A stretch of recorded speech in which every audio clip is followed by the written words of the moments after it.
It's reported that teams are starting to hit up that hotline bling, calling up the Vikings and Kwesi adofo-mensah, what's up, about the availability of superstar edge rusher Danielle the Real Deal Hunter. Now, I would prefer that the Vikings keep him. Danielle showed he could stay healthy last year, led the team in sacks with 10.5, does turn 29 in October, and both regimes, Spielman and Kwesi, have been kicking the can on compensating Danielle. And I would love to keep him, but I would understand if they traded him. But the price ain't going to be cheap. We're asking at least a first as well as a third. We're talking about like Bradley Chubb compensation, and Danielle Hunter certainly is worth it. So here are siete teams who should trade for Danielle Hunter. Number one, let's rip the Band-Aid off right away.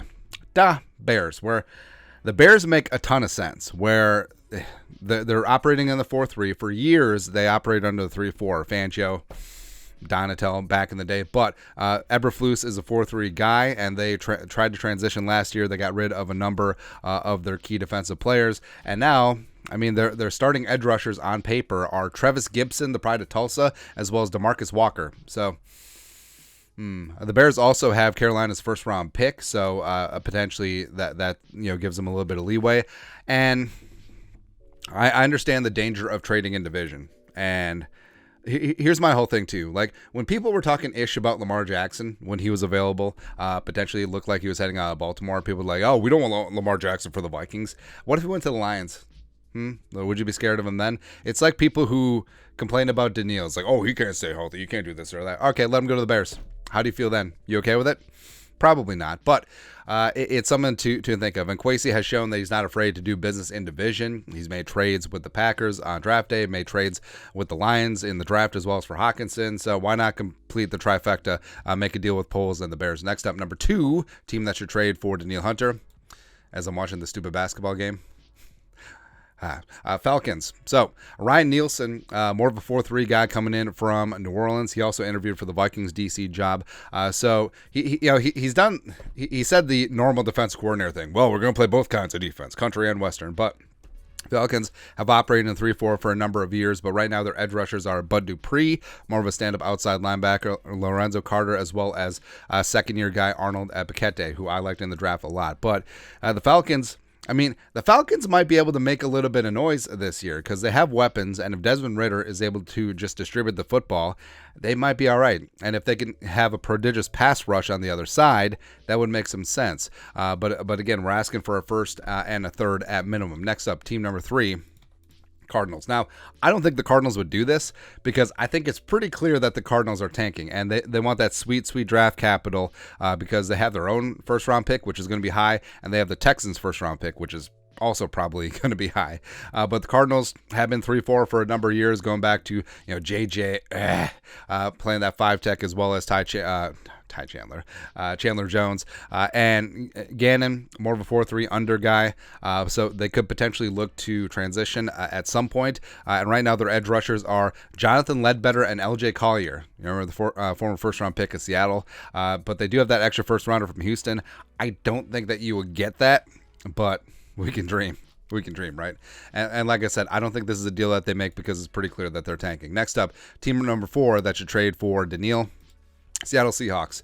So, Pete, that's the entire thing. During the draft, everyone was tying the Seahawks to edge rusher.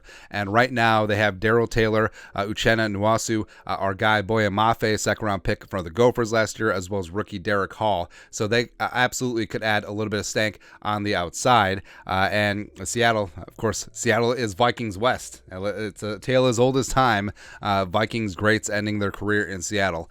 So why don't we move there? Next up, team number five that should trade for Danielle, the Denver Broncos. So the Broncos for a number of years were 3-4 under Vic Fangio, and then 1 year last year under Ejiro Evero. Joseph ran more of a 4-3 when he was the head coach of the Broncos for a cup of coffee, as well as he's run a 4-3 at a number of places throughout his career. And right now on the edge, they have Baron Browning, Randy Gregory, and Nick Bonito, a guy from Oklahoma that I liked a lot. Also, remember, Jumpin' George Payton, current GM of the Broncos, was assistant to regional general manager with the Vikings under Rick Spielman when they drafted drafted Danielle Hunter in 2015. Next up, team number six that should trade for Danielle Hunter, Carolina Panthers. Carolina. Now, the problem is Of course, they don't have a first-round pick because they traded a bunch of firsts for Bryce Young. But on the edge right now, they have Brian Burns and Yettergross Meadows.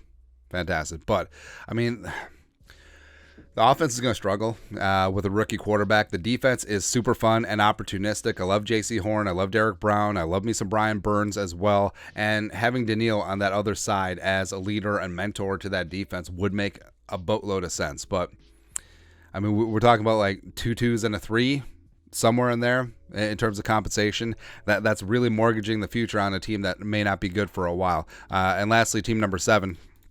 So the Rams. So the Rams are straight up 3-4 under Raheem Morris, but Raheem would find a way to utilize Danielle Hunter in some fashion. And right now, I mean, are the Rams clearly tanking? You're wasting the final years of Aaron Donald, but also, do they care since they got a ring? Who knows? But right now on the edge, they have rookie Byron Young and no one. And it's a bit of a shocker. So they finally have a first-round pick. They haven't had a first-rounder since Jared Goff back in 2016 when he went number 1. But would they be like, we got to get rid of it. Les needs, like, F those picks. F them picks. So Danielle for a first and a third, maybe a first and a second. Who knows, man? But that's it. That's 7 teams who should trade for Danielle, the real deal Hunter. Let us know your thoughts and our thoughts in the comment section below. Subscribe for daily Vikings takes. Want to support the work? Put a little something in the Venmo. But till next time, Skol, production value.